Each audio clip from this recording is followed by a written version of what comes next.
You know that feeling, right? A simple disagreement starts to pick up speed, and suddenly it feels like it's a runaway train about to crash. We've all been there. And in today's world, knowing how to pump the brakes on that train, well, it's more than just a nice skill to have. It's pretty much essential. So today, we're diving into the art and the science of de-escalation. But first, let's ask the question that gets right to the heart of it. Why do some arguments just totally spiral out of control? What's that hidden switch that gets flipped, turning a tiny spark of friction into this massive explosion? It happens to all of us, but understanding the mechanics behind it, that's the first step to changing the outcome. Okay, so let's get into it. Before we can learn how to put out the fire, we've got to understand what causes the spark in the first place and what's fanning the flames. We need to look at the anatomy of escalation itself. Now this is where it gets really interesting. This kind of programming starts so early in our lives. From the time we're kids, the social scripts we're handed often split along gender lines. For a lot of boys, the message is crystal clear. Conflict is a test. You don't back down, you stand up for yourself. For many girls, though, the script is totally different. Keep the peace, maintain harmony, whatever you do, avoid open conflict. This isn't just a minor difference. It fundamentally shapes how we see a confrontation from the very beginning. So if you build on that idea of social scripts, you can see how these things here, they can land very differently for different people. For a lot of men, these aren't just small annoyances. They can feel like a direct hit to their identity, their status. Getting ignored or bumped into isn't just rude. It can be interpreted as a public challenge, a test they feel this intense pressure to meet, even if it's completely subconscious. And this quote just nails it. This is the absolute core of the psychology here. The fear of humiliation, of looking weak in front of your peers, is often a way bigger motivator than the fear of actually getting hurt physically. So someone might escalate a situation, not because they want to fight, but because in their mind, it's the only way to dodge that painful sting of public embarrassment. They're basically fighting for their social survival. It's a tricky landscape for sure, but here's the good news. There is another way. What if you could strategically sidestep all these deep-seated triggers? What if you had the tools to actually diffuse the tension before it ever hits that boiling point? Well, you can, and that's exactly what we're going to unpack. All right, let's get into the solution. This is the art of de-escalation. And I want to be clear, this isn't about winning or losing an argument. It's about changing the entire game. It's about turning a potential confrontation into a conversation. So what are we really talking about here? Well, de-escalation is a process. It's not one magic phrase you can say. It's a whole system of verbal and nonverbal techniques, and they're all designed to do one primary thing: lower the emotional temperature in the room. When someone is really agitated, their fight-or-flight response is in overdrive, and their rational brain is basically offline. De-escalation helps bring that rational brain back online, so a real conversation can actually happen. The whole practice really rests on 4 core principles. You can think of them like the 4 legs of a chair. If you kick one out, the whole thing gets wobbly and collapses. They all have to work together to be effective. So let's quickly break them down. First, emotional regulation.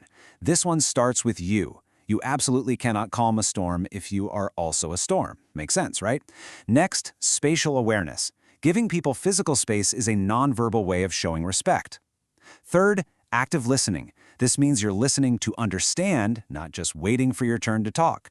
And finally, a neutral stance. You put your judgments aside and focus on the problem, not the person. If you can get these 4 down, you're well on your way. All right, now let's get to the really practical stuff. We're going to start building your toolkit, and we'll begin with the most powerful tool you have, your words, and maybe even more importantly, the way you use them. You know, the sound of your voice can either be a weapon or a comfort, so tone management is huge. A calm, even voice communicates confidence, not aggression. For volume control, here's a fantastic pro tip. Try to speak just a little bit quieter than the other person. It almost forces them to lower their own voice to hear you. Slowing down your pacing gives their brain a chance to catch up and process. And using a warm, empathetic inflection, well, that signals you're an ally, not an enemy. Oh, this slide is gold. It's amazing how tiny changes in phrasing can have such a massive impact. Telling someone to calm down has got to be the worst thing you can say. It's like throwing fuel on a fire. But if you validate their feeling with something like, "I can see this is really important to you," it shows you're actually listening. "I can't help you" is just a brick wall. But "let me see what options we have" opens a door. And please, try to avoid "I know how you feel," because you probably don't. A simple "that sounds really difficult" acknowledges their pain without trying to claim it as your own. So, you've got your verbal game dialed in. But here's the kicker. Study after study shows that more than half of our communication is nonverbal. Your body language can either perfectly back up your calm words or it can completely betray them. This is how you signal safety without saying a single word. Keep an open posture. That means no crossed arms, and keep your hands visible. It's a primal thing. Hidden hands make our brains nervous. Maintain about 3 to 6 feet of personal space. And here's a huge one: stand at a slight angle, not squared up face to face. A head-on stance is naturally confrontational. An angled stance says, I'm with you, not against you. Combine all that with slow, open palm gestures, and your body is basically saying, I'm not a threat. Okay, so we've covered the principles, the verbal tools, and the nonverbal cues. Now let's put it all together and see how this actually works in a real-world scenario. So picture it. Your coworker is having a full-blown meltdown in the middle of the office. Step 1, you approach calmly and notice, at an angle. You use a calm voice to suggest moving somewhere private. This helps protect their dignity. Step 2, once you're in private, you just listen. Let them get it all out. Then you reflect back what you heard. So you're worried the delay is going to mess up your presentation. That sounds incredibly stressful. Boom, you've just validated them. And only then, after that emotional storm has started to pass, do you pivot to problem solving. Okay, let's look at what we can do. It's a beautiful step-by-step dance from chaos to collaboration. Now, we have to pause here for what is, without a doubt, the most important rule in this entire explainer. De-escalation is an amazing tool, but it is not magic, and it is not for every single situation. Your personal safety is always, always, always the #1 priority. No exceptions. So you have to know when to stop. These are the red flags. If you see clenched fists, if you hear direct threats, or if you notice that they're just getting more agitated by your attempts to help, it is time to disengage. If they won't talk at all or are clearly under the influence, your job is no longer to de-escalate. Your job is to create distance and get help. Remember, walking away is not failure. It's the smartest and safest thing you can do. But let's not lose sight of just how incredibly effective these skills are in most situations. I mean, the impact is astounding. When used the right way, something like 93% of confrontations can be resolved without things getting worse. And teams that get trained in this stuff report a 75% reduction in stress.